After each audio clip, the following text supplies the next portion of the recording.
Административдик укук бузуулар кодекси кызуу талкуу жаратты. Бүгүн жогоруда айтылып кеткендей, коомчулуктун жана биздин эл аралык өнөктөштөрүбүздүн сунуштарынын негизинде кодекстин аталышы өзгөртүлүп, башкаруу эрежелерине каршы укуктук бузуулар жөнү кодекси болуп аталып жатат. Бул кодекстин аталышы дагы бул акыркы жыйынтык эмес, анткени эксперттик жумуш топ котормочулар менен бирдикте бүгүнкү күнгө чейин иштеп жатат. Жогорку кеңеште да мен ойлойм бул чоң талкуу жаратат.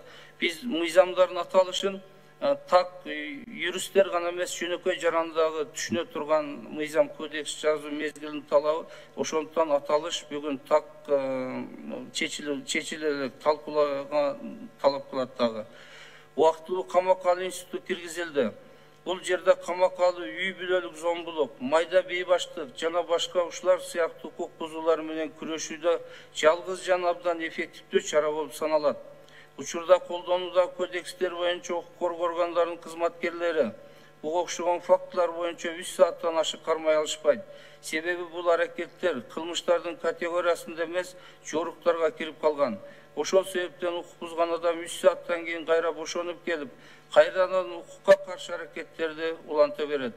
Камакка алуу кээ бир гана укук бузууларга карата, тактап айтканда, үй бүлөлүк зомбулук көрсөтсө, убактылуу ордердин шарттарын аткарбаган учурда, коменданттык сааттын талаптарын бузганда, өзгөчө кырдаалдын эрежелерин бузса жана аскердик башкаруунун эрежелерине каршы аракеттерди жасаса, кызмат адамынын тарабынан укук бузуу же кызматтык милдеттерин так аткарбаган учурлар катталса, аларга карата дагы жоопкерчилик каралды.